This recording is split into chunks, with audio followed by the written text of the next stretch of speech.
What's up, y'all? My name is Dee. And I'm Lang, and we are the Poor Girls. Who are the Poor Girls, you ask? We are a creative incubator and digital marketing platform that aims to aid and guide the viewpoints of Black folks all across the intersection. We are two DC natives amplifying Black voices and perspective through the humanities of arts and community engagement. We invite you, to tune in for the Black Debrief, Create a Seat Juneteenth special. What is the Black Debrief?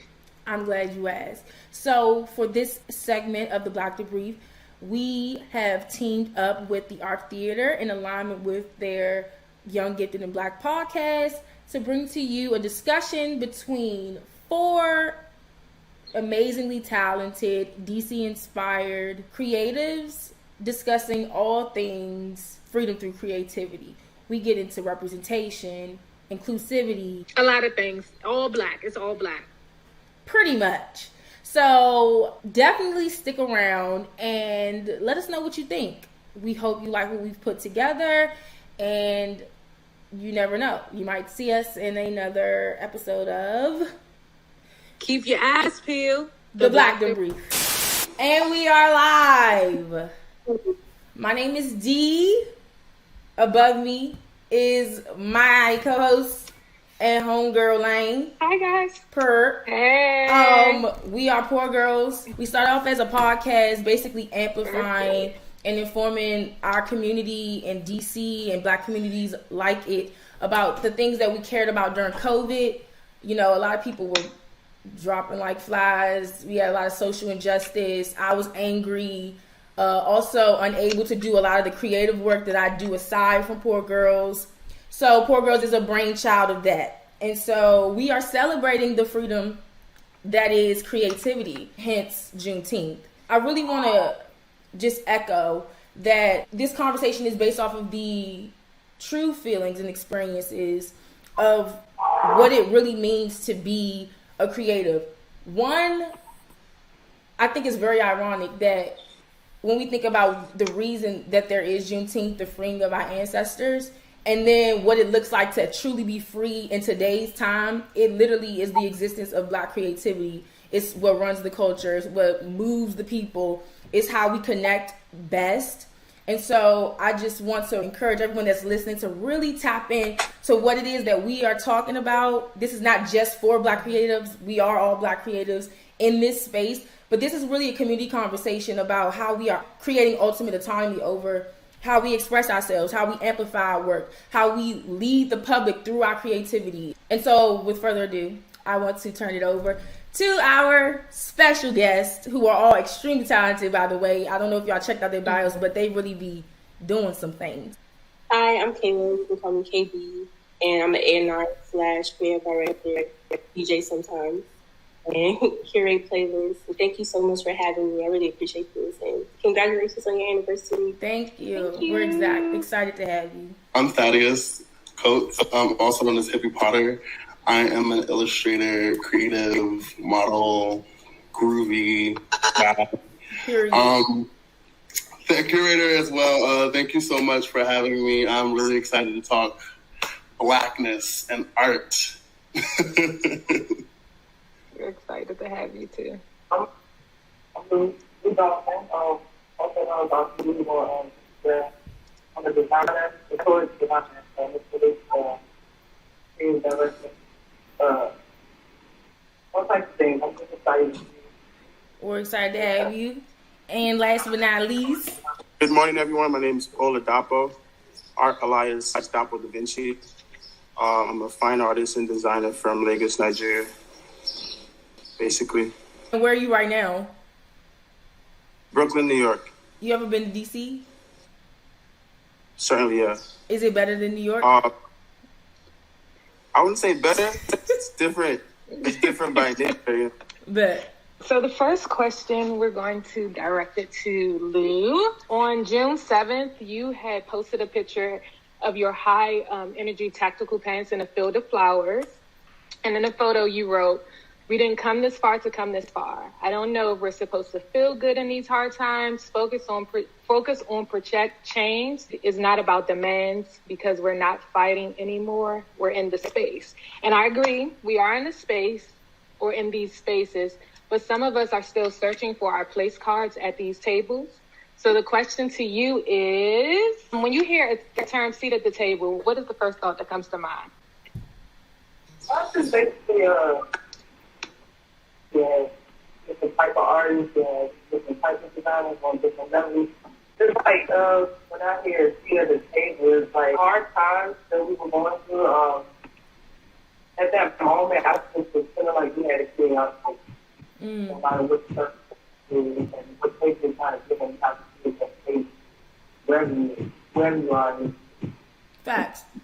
So, expanding on that, when we think about a seat at the table and creating that space, creating that table, hence create a seat, right? I wanted to hear from maybe Oladapo or Thaddeus. What comes to your mind? Liberation, being free to express our thoughts, whatever the agenda may be on the table, and simultaneously also starting to create a table that's, that has our legs underneath it. Is it like a gate? Is it a table where there's gatekeepers? Is it a table, or is it a table that's free flowing? I'm not believing in gatekeepers. Facts. I don't think they're healthy for the culture. So it's more like an open source, collaborative, kind of table I see is best for our people. Yeah, and Kayla?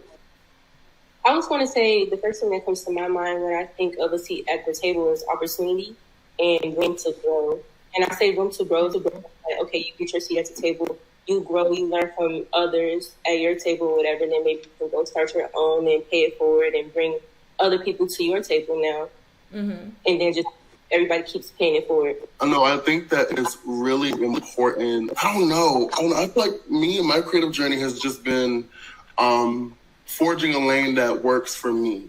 And so with the idea of creating a table, it means that you have to, I guess it depends, because whatever table you're sitting at is a seat that is already made by that person for that table, which is fine if you want to do that, but there is so much more beauty, I think, in creating those chairs for a table that you create and then having those spaces and those ideals form the community and your own space. And I feel like that's more far-reaching because then you can create those interpersonal opportunities with everybody and welcome everybody to your table. Because most of the tables that people want spaces in seem very exclusive or very elitist, and it's just a different kind of vibe. But there's a freedom in creating your own space where people can live in that, and then because your values then become, those set on your standards. Right. Wait a minute, he getting into the next question. Come on. Wait, because I wanted to ask, does this table truly exist for Black creatives? Like, when you really think about it, does this table exist for Black creatives? When we talk about a seat at the table, when I hear people sometimes speak on the opportunities, I mean, clearly opportunities come in different forms. But sometimes when I hear us within the Black community talk about a seat at the table, sometimes it can feel like, let's talk about like in the boardroom. If you want to work for a corporation, for a network, sometimes you might have to, when you're saying a seat at the table, that looks like being invited in that space. And sometimes you don't always get the opportunity to create your own table immediately because it's not yours, but it's something that you want to be a part of. Do we feel like that is all inclusive to Black creatives, and like, what are your thoughts on that dynamic? I was like yes and no because I don't be worried about being at like these white people tables. I feel like facts. I feel like the first person kind of has to sacrifice and gotta like fight and bleed their way in, like to this table. Like I guess like this table, and then like paying for it to get there, and they have to like break the door, break the chain, or whatever. But other than like we're building our own opportunities. Like if they don't want you in a boardroom, okay, you can go make your own. And what's funny is like, so, and I think we have this in common because I actually had moved to Arizona like a couple of years ago. for a project. And when I first started working in music festivals, being in the space, like, you have to give yourself room to be a part, but also disconnecting and understanding that your talents and your gifts have nothing to do with someone validating you.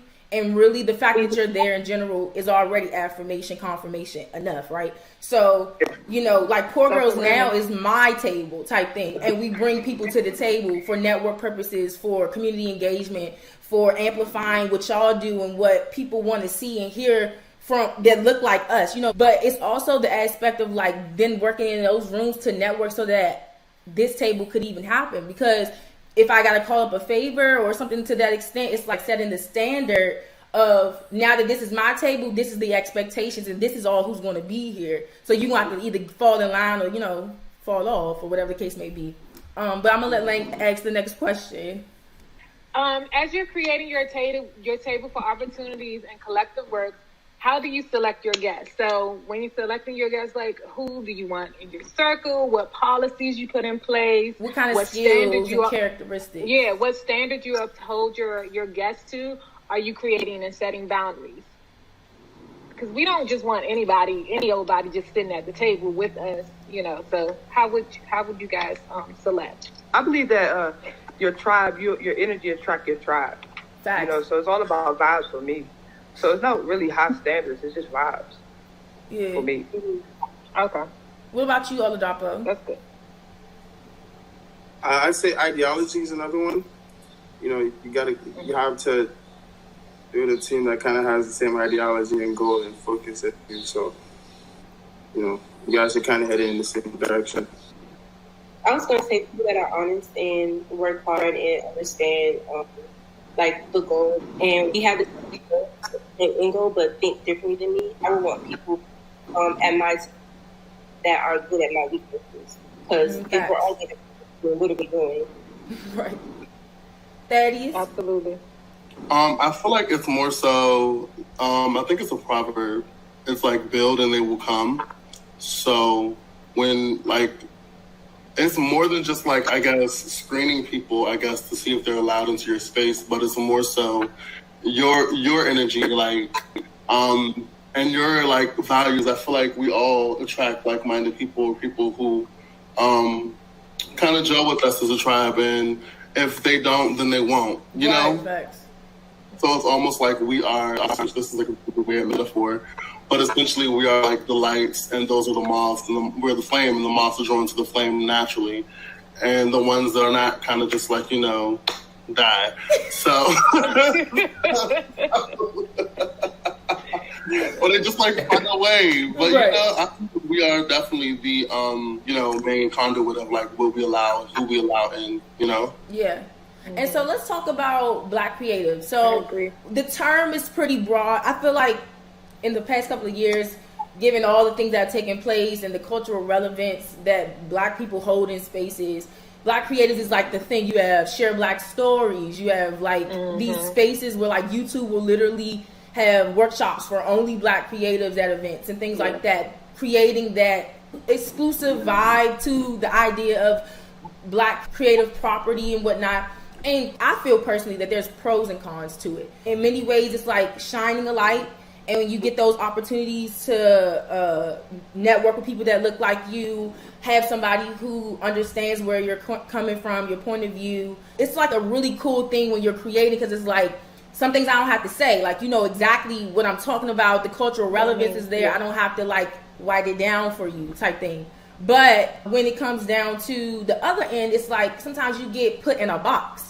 And the whole idea is to be free in our creativity. So it's like you get caught up in like people trying to place you in, oh no, you're a Black creative, so I think that you're going to talk about these topics, and I think you're going to make this kind of music, and I think that you're going to create stuff for, you know, a certain demographic. So I wanted to know, and we can start with Kayla, what is the meaning of Black creative? Like, what is a Black creative? What does that mean to you? As a Black creative, what does that hold for you? It's just my idea. I am Black and I am a creative, but I don't want to be put in a box where people feel like I have to talk about slavery and shit like that. So I am who I am, and that's who I am. You're going to get what you're going to get. Facts. That's the thing that I admire about Issa Rae is she's a Black creative. Like, I feel like For me, it's just telling the truth in my stories, and also not feeling like I have to represent the Black community as a whole. Like, I feel like Black creators have like this responsibility. Just we are Black, but you are this is a part of the conversation. But yes, I feel like I do understand the responsibility, but I feel like I should be able to tell my truth and my story and what it is that I want to talk about. So if I want to be comical today, I'm going to be comical because that's who I am, and I'm just a Black creator. Like, I don't have to talk about slavery. Like, somebody else can talk about that. Or if somebody else can talk about whatever it is that they want to talk about, we're all Black. Like, right. Just, like... Facts. What about you, Oladapo? I definitely agree with both points. I feel like the attention on Black creativity is a good thing, whereas we're shining attention towards something that's been, dimmed down for over the decades, but definitely not to be put in the box at all, because I'm African, and a lot of contemporary African art is kind of put in this historic box, and it's like people expect African art to be this time frame in the past, whereas it's still contemporary and moving forward. So definitely, it's let's bring attention to art, but let's definitely not stay boxed into like a Black creative box. 100%. What about you, Lou? Well, I love creating for our people.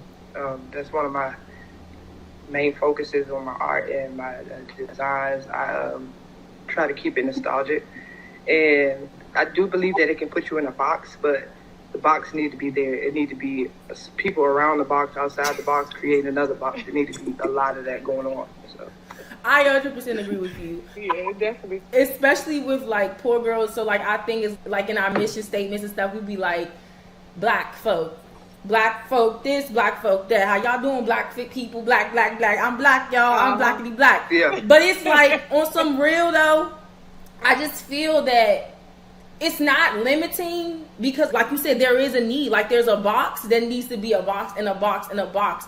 Because at the end of the day, while we all have our different intersectionalities, those things link in some shape or form. Like there are those similarities. So it's like it's no need to necessarily, let's say, you have a box over there, you have a box, and we're all separated. The box can be connected. And then this is like this metropolis of just what Blackness looks like in every different shape and fad. Because you got Thaddeus over here that's reinventing what anime looks like with Black characters. And, there's Afropunk. When you think about the festival, like, Black people don't just listen to R&B, soul, and rap. It's the reality is that we all have these different facets to us. So another question I wanted to ask was the distinction between Black art and art in general. I personally feel like there is a level of like Lowry seasoning that is sprinkled over Black art. Not Lowry. That I just personally feel it's untouched. I don't care if it's African, Pan-African. Is that a good thing or a bad thing? I think it's a good thing. I feel like if you're not Black, you might say, oh, that's a Black thing. But if you're Black and you're a part of it, you just see it as art. I want to know, what are some of your like thoughts on that? Like as far as Black art and art in general, like how do y'all see that? Well, I feel like Black people are not monolithic. Like, Blackness is not a monolith. It looks different. We're so colorful as a people. Literally, human. It's so weird. I feel like I went through this weird, like, I'm not sure if anybody else can speak to this, but I feel like I went through this weird phase in which I boxed myself in as a Black artist and made sure I was branded as a Black artist. And it was like, cool, and yes, the community was there, but then I was just like, my Blackness is so vast that I feel like I was like selling myself short to me. And I was like, my Blackness can exist in any realm that I see fit, because as a Black person, wherever I walk, the footprint will be Black. Right. You know? So it was me like going through this weird, because I used to be like, hashtag Black artist, hashtag Black creative, hashtag, I'm Black. Like, I used to be very much that. And that is great. But also, I feel like what's understood doesn't need to be explained. Like, I don't need to say it. It's here, And so whatever I do will be with that voice. So, but also, I do understand, like, the sprinkle of Larryness. Like, when it's Blackly Black and it's Black, then, yeah, I'm definitely down for it. But also, I feel like the rest of the world kind of views that as so weird. They like put it as something that's not as serious. Like, I don't know, like oh, that's just black. That's a black thing. I feel like they downplay black creativeness to also think that it's like super cool because black people are like cool, period. For instance, TikTok, I feel like black like related like content on there is mad dope. Everybody takes from it, and then when TikTok brands it as black content, then like all of a sudden the trend is dead. That's so weird to me. Yeah. Like whenever black people discuss on something that is natively black, everybody else is like, "Oh my gosh, trend this isn't black." And just trend. Right. And then like the trend just like fills up with all these white people, and then everybody just leaves it. It's very much colonizer for me. Like I don't like that, but yeah, I can go. No facts, no, seriously, because I was able to watch the development of TikTok, and I've been able to interact and engage with their like core following from Musical.ly and see how it has changed. What it is now is like great, but it's like also, like you said, that weird component, that weird element that's there. Because I can remember one time, like there were these TikTokers that were there, and you could clearly see the distinction between TikTok and then the black creatives that did the cool dance moves and stuff. And here I am, like a mom with my phone, like, yeah, y'all, go ahead, show them how you do it. But it was like so many white people were around us and literally had their phones out. And I'm just like, it's that like visual idea of just like this is art. This is just a creative response in general to one another, and how we view it as a group of people. It can sometimes have that catch-22 aspect to it. And so we definitely talked about the limitations. Oladapo, do you have opinions on that, especially being from Lagos? You know, African-American culture versus African culture. How do you view that? I think there's definitely a agenda to divide. So it's a tactic that's been used for over the decades to kind of just like put these things in different places. But the more we know our history, the more we get together and put our minds together, the broader the reach of the work is, and the beauty, the diversity of it. 100%. Okay, so there's always ups and downsides to everything, and I feel like once you are definitely pegged a Black creative society wants to limit your reach and exposure and utilize you to clicks and coins. I feel like Black culture fuels everything, like from the dance moves that we already talked about, trends to your fucking baby hairs, like everything Black culture fuels. So I want to get y'all point of view. Do you feel like Black creators have the ethical or moral responsibility to create work that depicts challenges and narrates the Black experience? I feel like Kayla, you kind of already did slightly touch on that. Let's really like get into that. So when Lang and I did this episode last year where we talked about the entertainment industry and the culture that fueled America and what that looked like initially when you had colorism was an aspect of who can be on screen versus blackface, and how that was considered art. Like that was considered art. And some people that were making films who are like American filmmakers were participating in this. And so when we really think about it, when we talk about representation, there's all kinds of representation. Personally, for me, I just feel like when we talk about representation, it gets down to like, what's for you is for you. Going back to the vibe check situation that you're talking about, that is. And really just being like, if that's for me, that's for me. But if it's not, because that happens too in the Black community. It's like, we all don't like the same things. What you eat don't make me, you get what I'm saying? So when we look at it from an artistic point of view, do you feel like we have an ethical and moral responsibility? I utilize Poor Girls as that. But when I operate in other rooms, like I am versed. So I can, give it in a lot of different ways. What is your opinion on that? Anyone can take it. I feel like with, I don't know. It's also like, it's not my job to teach you about like Blackness, but also just so you can get it right, I might as well. You feel me? So, but also like in any other aspect, like whenever I'm like working with brands or anything, I'm always like, my Black foot forward. So like if they send me like, because I'm working with this other brand. I don't know if I'm gonna talk about this. Anyways, I'm working with this brand, it's and y'all. they they took a picture and they was like, oh, okay, boom, we want you to illustrate this. All right, I said, all right, bet. I said, do you have anything more black centric? And they were like, this is already approved by the client. And I was like, but at least me saying that, I mean, I said, because y'all put this to me, because you already know what meal supposed to give. Yeah. I would like to be presented, So yeah, what was I going with that? I mean, you said that you feel like it's not your responsibility, but like you might as well, because at the end of the day, it's necessary. Right. Yeah. Also, whatever I could utilize to like put my narrative and like what I am true to, whatever narrative I can like as an artist, like whenever I'm presented with a project, as long as I'm making sure that I state my preference on something, it kind of gives them, even if I don't go with it, it kind of just like lets them know, like, yeah, I want everything to work. Yes, what you stand for, definitely. I feel like we all got to tell our own stories. No, for real. Nobody can tell your story. Facts. Kayla or Lou, do either of you have an opinion on that? I agree with that. You go ahead. I agree, and I would say, I feel like the only responsibility that you have is to tell the truth. In your work and in your life and what it is that you do. And then in Black community, I feel like we have like art issues, like you said, like colorism. So I don't want to see like a Black creator only illustrate light-skinned girls. I don't want to see that. Like it's cliche, no, like stuff like that. Yes, you have a responsibility. I don't want to see a Black creator create a show and the cast is all one color. Like I don't want to see stuff like that. So it's just like diversifying your work. That's still a really big thing for me. Yeah, I remember I had a friend who called me for a brand asking for my assistance because I am and he is not.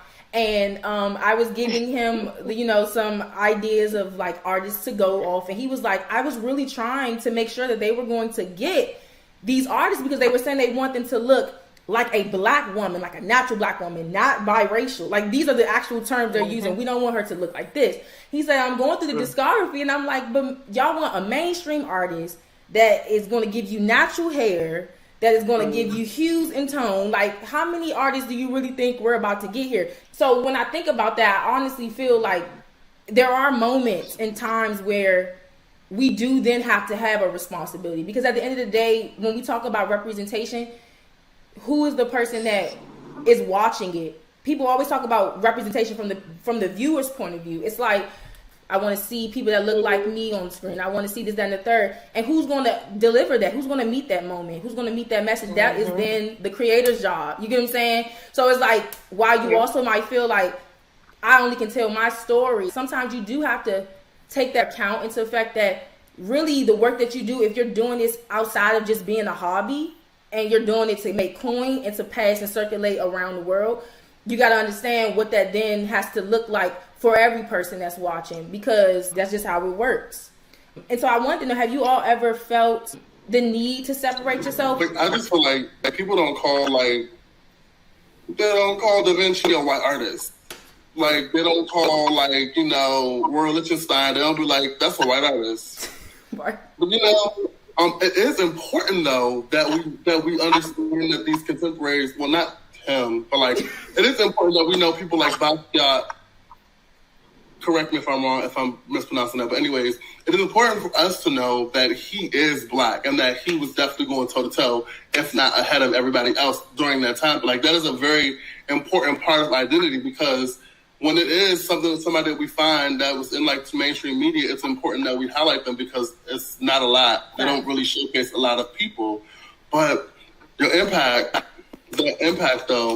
has to be like, also he's Black. I mean, anybody who's Black is making an impact to me because I'm rooting for everybody who's Black. But I just feel like it's really important that when referencing an artist, that you really don't have to say a lot. It needs to be said for when it is said, if it makes any sense. Yeah. Because of lack of representation. So, okay, so let's talk about each one of you all. So let's talk about, let's start with Oladapo. As far as your work goes, how do you correlate identity with culture and experiences in music? Because I see that you use multi-mediums. I've seen you do Burna Boy. You did stuff with Eat. That's very local to DC. and black culture, because Malik is black. He from around the way. Like, everybody knows him from around the way. Like, if you're from DC, like, he grew up in Edgewood type thing. You also pull masks, and then you cross that with, like, graphics, and then you over here with the, can you turn your head around so I can say it properly? What it say? Handmade. Yeah, handmade. And, like, if I saw that, I don't necessarily know that a black person created it. So, like, how do you, like, what is the process that you go through when you're creating artwork that you want it to be contemporary, but you still are going to utilize figures and elements that are familiar to black people? Right. So like we were mentioning in the last point, it's we kind of have a responsibility to stay true to ourselves, you know, carry our culture and you know, bring true ideologies and histories to that, because there's a lot of things that go on in the whitewash art scene that I feel like as black, it's important for us to dispel those myths. Yeah, paint some images and put them in those same spaces. So a lot of stuff I do is heavily impacted by where I'm from and my Yoruba culture, African culture at large. And at the same time, I came to the States and recognized that amazing culture of my brothers and sisters that are 400 years removed from Africa. So it's like hip hop, it's graffiti, cool cartoons I might have seen growing up. This is all like Western, you know, black art or art in general. So it's very multifaceted for me, you know, but purpose is purpose. At the end of the day, I still have to, you know, stay aligned to that and do some of those things, but definitely exploring and not you know, being limited to like one style or idea, whatever the case. Yeah, I believe your life is your art. So, you know, you just flow and you have yourself ethos to stay aligned in it.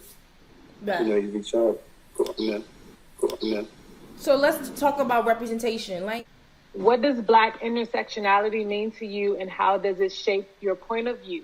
So just, I guess, saying like, okay, I'm a young Black woman. There's people in here that are Black males. We already have a slightly different point of view. Mm-hmm. So we have a different way we're going to approach things and tell our stories. So I feel like that's what it means too. I hope I answered that. No, yeah, like, for sure. And even like, okay, so you also curate playlists and you also DJ, and are you incorporating other genres, or is like hip hop your thing? How does that then? Because I know you made a playlist. I don't remember the name of it, but it was for girls, and it was like for Black women. It was like Saweetie, and I was getting like round the way girl vibes from it. And like, I mean, like as Black women, we all are like different. You know what I'm saying? Everybody not finna turn up in key. I love to turn up in key, but I also can give you very much presentation. And so it's like, if that is the case, then your music then shapes that. So like, I don't know. I feel like when I think about the type of people that like Beyonce, the type of people that like Megan Thee Stallion, like sometimes they cross, but sometimes they be over there. Different. People cross over, but then it's kind of like it is slightly different between like the girls that like Sweetie and then like the girls that like Rap City maybe. But then it's some people that like both, and it's like that's why I feel like my playlist, like I just put what I like. Like I make certain playlists for people, like because I feel like the girls like they need something, like, you know, it's a lot of women rappers and stuff out here, but the girls like they sometimes we just be needing some stuff just for us. But like my other playlists, like I do whatever, like R&B, hip hop, Afro beats, like it's really just whatever I be listening to for real. It's like kind of stuff. And then like if people like it, they like it. Period. And so what about let's talk about intersectionality for you, Thaddeus, because a lot of your work is centric around the intersectionalities, okay? And this is why I love your work so much, because it's just like, not only is it direct and specific, like you literally be like, Black artists, black bodies, thick Black bodies, queer, like you're very intentful and specific, and that right there, in as far as representation goes, it's like it's hard to miss. You know for a fact what that is, his point is. Even if you are multifaceted and whatnot, we get exactly what it is, even through your modeling, you know, like, and you're represented. Like when I saw you, I feel like it was the Nike, and even like any ad that you've done and you're in it, it wasn't until I saw you that I realized, yeah, don't be a lot of Black men that are tall and thick and fabulous. Like, it don't be that. And when I saw that, I was like, yeah, this is actually what we've been missing. But you never think that is what is something that you want to see until you see it and you're like, yeah, why has that not been the thing that we have been seeing? So I wanted to know, like, how do you feel about that as far as like sharing your art in that space? I think that it allows me to create a community of so many different people in so many different strides of life, which has become like, I don't know, like within like the past year, actually, it's like going to be anniversary of like Juneteenth, of like when everything was going on with the Black Lives Matter movement, when it was really in its height. And from then till now, the growth on my part, I think has been like super exponential, but like it has allowed me to continue to, because the messages that I was making and illustrating and drawing, they're not new to me. They're things that I've been doing since like 2017, 2016. It's now that I have the amplification and visibility that like I can introduce these things in this space. You know, it's almost, I feel like I'm the way that my art is almost like an urban legend, like a Black, queer, like body positive man. It's like I'm doing a lot, and also like I'm like a nerd, I'm like a geek, and so like there's so many layers to how I'm I just think it's really beautiful because when I'm talking to somebody about like them seeing me in Savage Fences versus when I'm talking to somebody about like how I watched Kanye last night, they're two different people, but the connections that we share are the same. And so my like community on my table is a place for anybody, you know, from any walk of life to join. I just think that's super beautiful. Right. But me taking myself out of the box of just being labeled as just one thing has allowed me to really flourish and bloom in all other aspects. And so brand-wise, I'm able to work with like, you know, brands that are exclusively tailored to like big men or exclusively tailored to like Black children. And like, so like there's like all of these like different things that I'm able to open myself up with. And I like to think of myself and my work as a garden, you know, just planting seeds all over and then like reaping and harvesting and just like everything. I view everything as growth. And a lot of my work is very floral and a lot of my work is very fluid. And so it's just allowed me to be a conduit and like be like a true, like, I don't know, I just feel like I'm creating such a community. Like the people who support me, you two, like just, they're just amazing, like amazing people. Like, I don't know, my heart, so much love. I might cry at the end of this, but I did want to ask, okay, so as we wrap this up, look, you said I do it for the culture because you are from around the way. So at the end of the day, a lot of your art is specific to DC culture. And, you know, when you illustrate or when you create patterns and you make clothes and stuff like that, and the type of people that buy your stuff, the type of people that I see wearing your stuff, they are people that I grew up with, the type of people that I'm used to seeing. And it's like very refreshing to see that, and because it's like you are a couture designer, so things are big and things are broad and things are bold, like our personalities. And you and like you see people around the way wearing this, on like just chilling, and like little kids going to school with parents that you done made, and I'm just like, it's like a moment, like it really is a moment because it's like that is DC culture, like, or I mean city culture in a realm of ways, but like when I think about that, it's just like doing it big. Like everybody want to do it big in some way, shape, or form that like is true to how you feel and how you move. So how do you maintain keeping that story alive and also kind of like the fine line between like stereotypes that might align with, you know, people from the city versus like how you go about being expressive and free in that? Well, with my line and everything I do, everything is an experiment, for real. So it's like most of the items or clothing that I wear, I'll make for myself, and I'll get the experience walking out in the world, and I just want to make that and share that with other people in the city. I want them to get that feeling I get when I wear my pieces, or whatever. And that's really played a big part in how I create, and just trying to really remain solid with like creativity or whatever, paying ode to like our Black creatives like Basquiat, Miles Davis, how he wore his his clothes when he was performing and stuff. Just being really like, basically just giving people energy, good giving energy. people good vibes, and also being very like, I mean, although you're experimenting, it's definitely intentional because the people who are seeing it definitely can draw a reference to it. Like I remember when Lang and I came to see your installation that you did, the collaboration that you did with Jamila Ukubu. Am I saying her name right? Akubu. And it was very centric to DC. A lot of her art is very centric to the city. And also her stuff is in luxury brands, you know, aligned with that. Luxury. So to see that, then it's like cross over, like just that, those hints cross over into other realms and stuff like that. It's really beautiful to see. So I want to ask everyone, so think about this truly because we're going to wrap up. When do you feel most creative? Like at the end of the day, like we're creatives and we can remove the black because like we just said, it's already there. When do you feel most creative? Let's start with Oladoc though. I'd say I feel the most creative when there's purpose is aligned to it. When I feel like my work or message can, bring attention or solution or solve a problem, I think that's when I feel the most creative and something driven. I'm just bigger than just being cool, having a cool factor and fancy.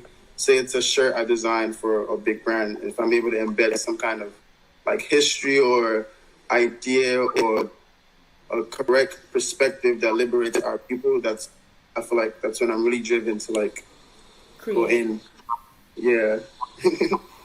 Well, let's add the component of freedom. Like when do you feel free in your creativity, Lou? That's a hard question because I feel like I feel free every day. Like every day is free for me. Like there's really no struggle with that. Yeah, but like I said, in your creativity, do you feel like every day? You said what? I was saying in your creativity when you're doing it, like what are the things that keep you motivated and keep you going in that? Pressure. That everybody is like expecting something from you, like that's going to be like hot and new and cool. Yeah, pressure. Okay, and Thaddeus.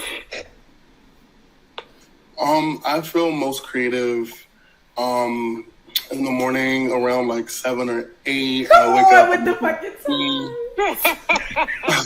No way. I wake up and make my tea. I'm a mug collector now, thanks to COVID and a tea drinker. So it's just the moment and creativity that just constantly feeds me is that moment when like you're creating something and you just really feel it come together. Like there's always like a stroke or there's always like a break. There's always that moment where you're just like, this gonna hit. And whenever I'm creating, I'm like 100%. It is such a blessing because some creators don't feel it all the time. Mm-hmm. But I can always say that I'm gonna feel that feeling. And sometimes I might feel it in the morning or adult swim hours. Like at night around like 10, 11, we put on that playlist. Like a nice lo-fi and chill playlist, and I'd be like in the zone. My lava lamp is going, I'm drinking sparkling water, and like it's lit. Like whatever I touch is gold. That's how I feel. It's a beautiful process for me, it really is. So I love creating. Love that. And Kayla? I guess 2 ways I feel like the most creative. One is when I'm experiencing pain and like I'm the underdog and I'm like, oh, these people playing with me. I'm about to that is the one. Shine on us. Apply pressure. Y'all, not to bring zodiac into this, but y'all I'm a Scorpio moon. Like I be experiencing pain all the time, so I'll be like, okay, I like that feeling. And then 2, I like when I'm with an artist. I like when I'm creating with the artist and it's like a blank canvas. And the opportunities are limitless. Like we're starting from scratch. Like I feel like, okay, you don't even have an idea what you want to do. Let me take you here. This is what we finna like. It's like, starting from scratch with blank canvas. Okay, taking them on a journey. That's the one. That is the one. Oh, everybody done? Yep. Okay. Anybody want to leave any jewels or gems of wisdom before we close out? Yes. Tell the truth and walk through your life. 100%. All right, well, I just Go ahead, Go Lou. ahead, Lou, go ahead, Lou. I just want to say, be 100% you all the time, and definitely keep your energy high. Yes, definitely keep your energy high, y'all. They be trying. Energy is our highest currency. Being a creative is not an easy job, baby, at all. They're gonna try it. Keep it high. Oladapo, do you have anything to say? Dig deeper into the history and know who you are and where you come from. You know? It's a very rewarding path and thing to do. So don't forget your history and dig for it. Dig deep. You gotta dig a little deeper. Okay. Daddy. y'all know I do gyms for a living. Like, I do gyms for a living now. So, I was like, that's what you said before last. You was waiting on me. Okay. Hey, listen. I got 3 of them. Real quick. The first one is, no one is you, and that is your power. There'll be nobody who'll be able to tell a story like you, because there's literally nobody else on this earth like you. It's one. Number 2, embrace your pace. As an artist, this is very important, because we all need to know that we are not going to move at the same speed, but just because you're moving fast does not mean it's going to be better. Number 3 is to give yourself your own flowers. And that's why we here today, y'all, because these flowers is for y'all. Okay, we love y'all. Y'all doing the big out here. I want to thank everyone, all the participants who have decided to wake up early with us and have this conversation on Juneteenth. You all are doing amazing things. As I said in the beginning, I'm very excited and proud of you all. Keep going, keep striving, thriving. And I want to thank Kirel and Kim over at The Art for believing in poor girls and adding to our value. I want to thank every organization and artist community member who has took time out of their schedule to share, uplift, amplify messaging that we push around. Anybody that's donated to other organizations on behalf of our content and our circulation of what's going on in our community. Shout out to War 7 and 8. Because that's where I'm from.